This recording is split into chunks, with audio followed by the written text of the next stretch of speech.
예수님께서는 빌라도의 선택에 의해서 십자가 처형을 선고받았습니다. 그리고 이제 자기의 십자가를 지시고 그 십자가에 매달려 죽으시기 위해 해골이라 하는 언덕으로 올라가셨습니다. 다른 마태, 마가, 누가복음에서는 그 언덕을 향하여 올라가는 과정을 자세하게 기록하고 있지만 요한복음에는 생략되어 있습니다.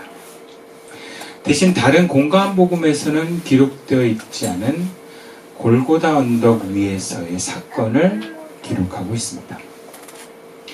아마 요한복음의 저자는 이렇게 함으로써 예수의 죽음이 왕적인 죽음, 고난 가운데 구차하게 인간의 동정을 구하고 끝까지 주권적인 존엄성을 유지하는 그리스도의 모습을 보여준다라고 말합니다. 요한복음은 다른 공관복음서와 다른 관점을 갖고 있습니다. 그것이 가장 후대에 쓰여지기도 한 이유가 있지만 공관복음서가 쓰여졌던 배경과는 또 다른 배경이 바로 요한복음만의 배경이 있습니다.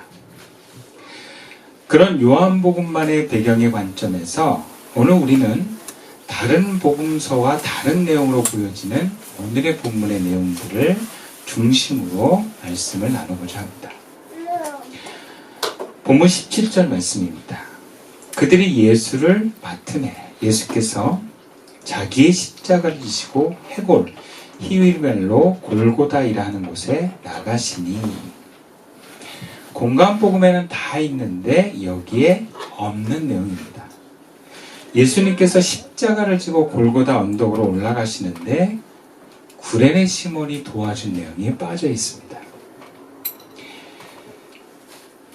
요한복음에서는 예수님께서 자기 십자가를 오롯이 혼자서 들고 올라가신 것처럼 묘사됩니다. 예수님은 자기의 십자가를 지시고 올라가셨다. 헬라어 원어로 해석하면 정확히는 자기 스스로 십자가를 지시고 라는 뜻입니다.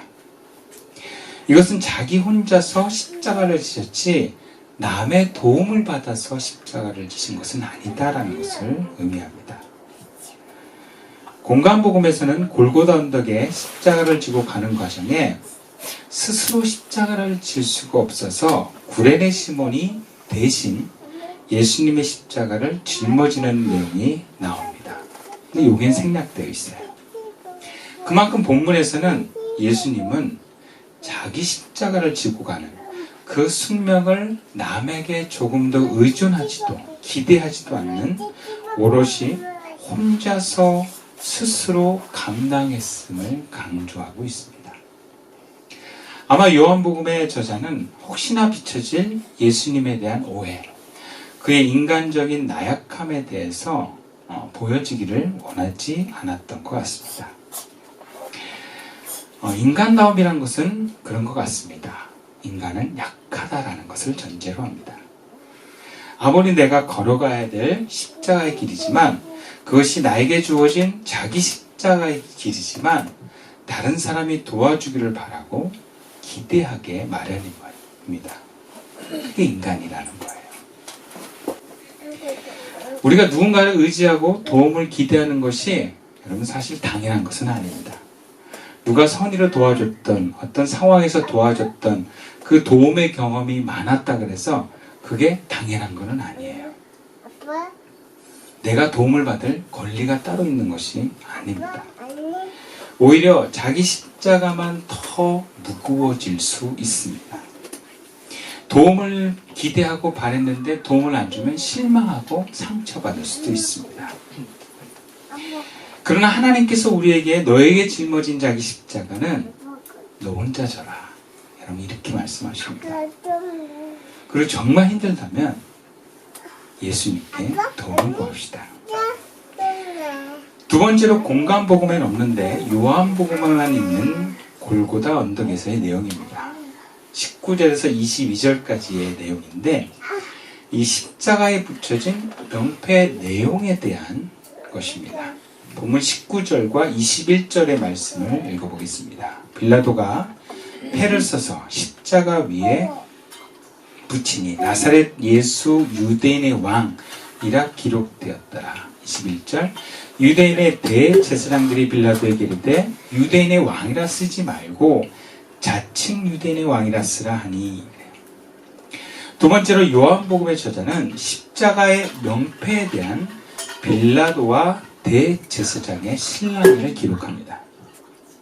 원래 십자가의 죄수는 자기 이름과 죄명을 쓴 패를 목에 걸고 끌려간 후에 그 패를 십자가에 붙이고 죽이는 것입니다.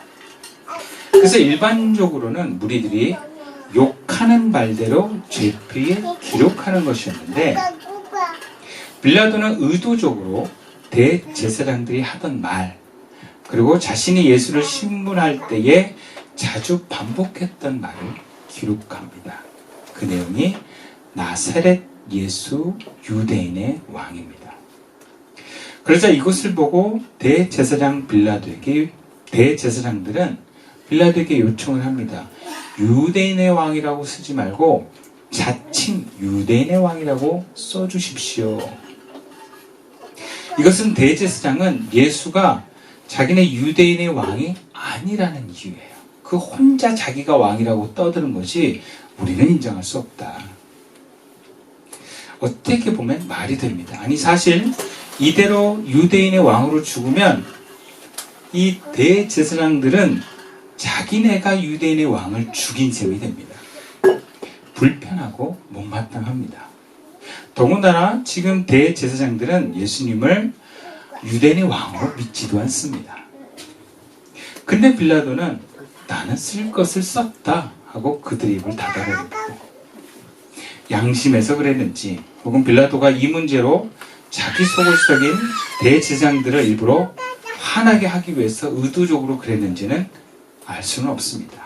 근데 여기서 양보를 하지 않습니다. 근데 그런 의도가 오히려 예수가 이스라엘의 왕이고 만인의 주가 되는 계기가 된 것입니다. 그것이 선포된 계기가 돼요. 20절 명패에 관해서 공간복음에는 단순히 유대인의 왕이라고만 써 있는데 요한복음에는 이렇게 기록되어 있어요. 20절 예수께서 못 박히신 곳이 성에서 가까운 거로 많은 유대인이 입회를 했는데 히브리와 로마와 헬라말로 기록되었다. 요한복음에서는 예수님의 십자가 명패를 유대인의 왕, 이 내용을 3개국어로 쓰여졌다고 구체적으로 얘기를 합니다. 히브리어, 로마어, 그리스어. 이것이 의미하는 것이 무엇입니까? 히브리어는 유대인의 말이에요. 로마는 로마 사람의 말이에요. 헬라어는 당시 모든 이방 사람들의 언어였습니다.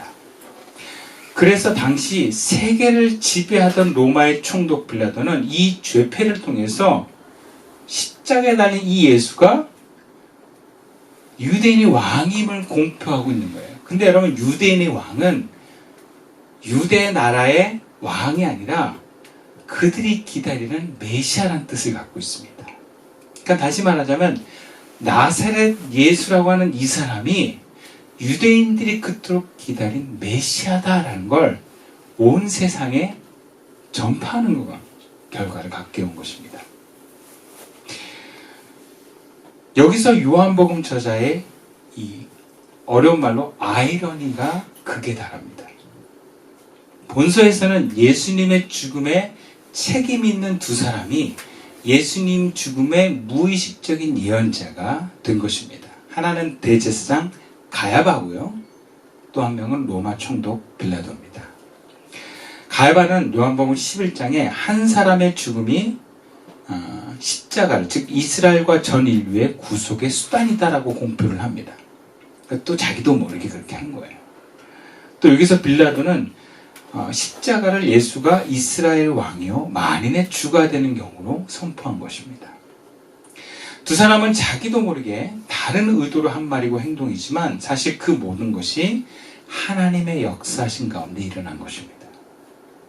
세상에 예수님을 자칭 유대인의 왕이라 신성모독죄로 몰아서 억울하게 죽일 때 하나님께서는 예수님이 바로 이 땅에 오신 메시아다, 이스라엘의 왕이다 라고 만민의 주로 드러내신 것입니다.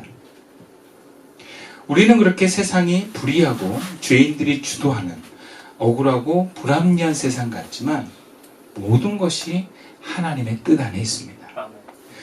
모든 것이 하나님의 섭리로 움직입니다.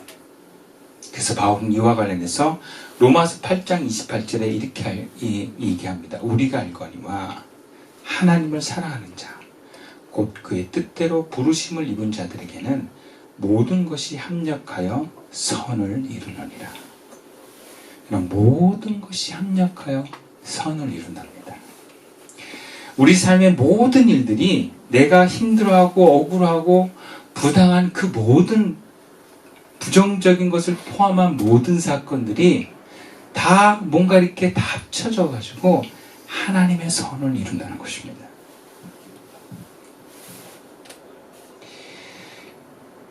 제자는 모든 일이 하나님의 계획하심 속에서 일어납니다. 내 삶에 이해할 수 없는 일들, 억울한 일들, 기대가 무너지는 일들, 그 모든 사건들이 합력하여 하나님의 허락하심과 계획 가운데 일어나는 것을 믿을 수 있기를 바랍니다. 마지막 세 번째, 공간복음에는 없고 요한복음에만 있는 사건. 오늘의 주 메시지입니다. 본문 25절부터 27절까지의 말씀인데요. 저랑 함께 교독하고 마지막 절 함께 읽겠습니다. 예수의 십자가 곁에는 그의 어머니와 이모와 글로바의 아내 마리아와 막달라 마리아가 섰는지라. 예수께서 자기의 어머니와 사랑하시는 제자가 곁에 서 있는 것을 보시고 자기 어머니께 말씀하시되 여자여 보소서 아들이니이다 하시고. 함께 읽겠습니다. 또 그 제자에게 이르시되 보라 내 어머니라 하신대 그때부터 그 제자가 자기 집에 모시니라. 오늘 본문에서 십자가에 달리신 예수님께서 제자 요한에게 자기 어머니를 부탁하신 말씀입니다. 공간복음에는 이런 내용이 없습니다. 오직 요한복음에만 기록되어 있습니다.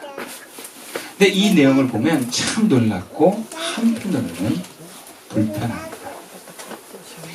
먼저는 십자가에 달려 인류의 구속이라고 하는 그 대업을 완성해가는 그 순간에 자기 어머니 걱정을 하고 계신 예수님으로 보여집니다. 언뜻 보면 아들이 죽고 남편이 없는 홀로 남겨진 어머니를 걱정해서 자기 애제자에게 어머니 봉양을 부탁하는 것 같습니다. 그래서 오늘날에도 교회에서 어른들이 참 좋아하는 내용입니다. 근데 알고 보면 지금 그 자리에 없어서 그렇지 예수님 어머니 마리아에게는 또 다른 아들들이 있습니다. 예수님의 동생들이 있다는 거예요. 마태, 마가, 누가복음에 보면 예수님을 향해서 유대인들이 미쳤다고 할 때 그 미친 예수님을 데리러 오려고 동생들과 함께 방문한 내용이 기록되어 있습니다. 그리고 전통적인 해석으로 야고보서는 예수님의 제자 야고보가 아니라 예수님의 동생 야고보라고, 야고보가 쓴 서신이라고 봅니다. 그게 전통적으로 그렇게 내려오고 있어요.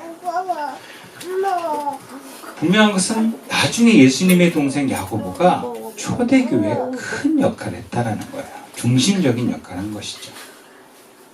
근데 지금 예수님은 그 자신 어머니의 아들들을 무시하고 제자에게 어머니를 부탁하고 있습니다. 예수님의 동생들이 들으면 참으로 서운할 내용입니다. 그리고 지금 요한도 자기 어머니가 있는데 스승의 어머니를 대하게 생겼습니다. 아니, 떠안게 생겼습니다. 다른 제자들은 다 도망가 버리고 지금 오롯이 십자가에 달린 예수님 곁에 남은 이 제자 한 사람, 요한, 자기밖에 없는데 칭찬을 못할 망정 세상의 짐을 더 짊어지고 라고 하고 있는 것입니다. 여러분 잘 몰라서 그렇지 여러분 노인을 모시는 것은 보통 일이 아닙니다. 또 요양원이나 이런 데가 아니라 본문에서 보면 요한은 자기 집에 모십니다. 이건 정말 복받으러 왔다가 남의 짐을 떠안은 꼴입니다. 불편한 사건입니다. 요한의 입장에서는. 그리고 요한은 자기 어머니도 살아계십니다. 그리고 그 어머니가 보통이 아니에요. 마태복음에 보면 치맛바람이 장난이 아닙니다. 예수님한테 가가지고 우리 아들 좌의정 우의정하게 해주십시오 부탁을 합니다. 그런 어머니예요. 그런데 지금 예수님의 어머니까지 만났대요. 그렇다면 예수님께서는 자기 동생들이 있음에도 왜 요한에게 자기 어머니를 부탁했겠습니까? 대부분의 주석에는 이 장면에 대해서 여러 해석이 있습니다. 첫 번째는 정말 예수님의 효심이다라고 보는 해석이 있어요. 그러면 마리아의 다른 아들은 뭐가 되는 것이며 그 요한과 그의 가정 환경은 어떻게 되는 것인가? 예수님이 그러면 자신의 어머니를 복양하기 위해서 제자로 하여금 그 자기 어머니를 모시는 것을 소홀히 하도록 한 것인가? 이게 진정한 예수님의 효심인가? 요한복음 저자가는 공간복음에 없는 이 사건을 기록한 데는 의도가 있다라고 봅니다. 예수님처럼 어떤 상황에도 자기 부모에게 효도해라 이런 메시지로 요한이 썼다고 보기는 좀 와닿지 않습니다. 근데 요한복음을 보면 어디까지나 1세기 말에 공동체를 향한 공동체의 소중함을 전제로 하고 있습니다. 그리고 지금 그 예수 공동체가 위협받고 있는 위기의 상황이 있습니다. 그런 가운데 요한복음의 전체적인 흐름은 이 예수 공동체가 하나 되고 뭐가 그 안에서 섬김과 사랑이 있기를 강조하고 있습니다. 그렇다면 본문에서 예수님께서 그 어머니를 요한에게 부탁하는 내용을 통해서 보여주는 메시지는 단순히 효도하라는 내용이 아니라 공동체의 자녀를 나의 자녀로 삼고 공동체의 어머니를 나의 어머니로 섬기라고 하는 메시지입니다. 예수님의 어머니 마리아에게는 그의 노후를 책임질 아들들이 분명히 있습니다. 그리고 그들이 불효자라고 하는 그 증거는 성경 어디에도 없습니다. 오히려 율법은 부모를 공경하라고 강조합니다. 부모를 모시지 않으면 죄를 범하는 자식들입니다. 결코 예수님의 동생들이 율법을 무시할 아들들이 아닙니다. 그런데 분명한 것은 또 그 다른 아들들이 예수님의 동생들이 지금 예수님의 십자가 곁에는 없다는 것입니다. 본문 25절에서 예수님의 어머니와 다른 열들과 함께 예수의 십자가 곁에라고 했던 그 대상들, 여러분 상식적으로 자기 형이 십자가에 죽는데 그 자리에 안 나타난다는 것은 뭔가 문제가 있습니다. 아마 이 동생들이 얼마나 형을 메시아로 인정하지 않는 것뿐만 아니라 공동체 밖에 있다는 것을 보여주는 것 같습니다. 의미상 예수의 십자가 곁에 있는 사람들은 요한복음 당시에 예수 공동체에 있는 사람들로 분류합니다.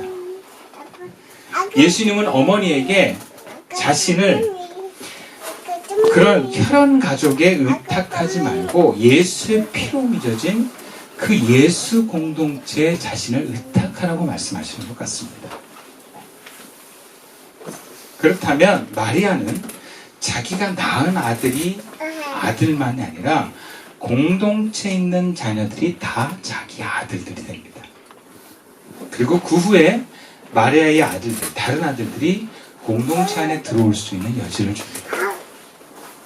요한도 마찬가지입니다. 예수님이 지금 십자가 곁에 있는 어머니를 제자 요한에게 부탁한 것은 첫 번째는 예수님 십자가 곁에 요한밖에 없습니다.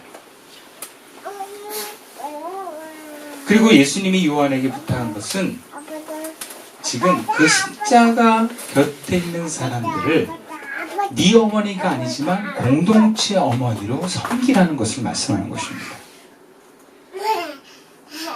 예수님은 지금 마리아와 요한에게 부탁한 것이 혈연 공동체를 넘어서 십자가 곁에서는 예수 공동체로 모여서 서로 돕고 섬기라고 말씀하시는 것입니다.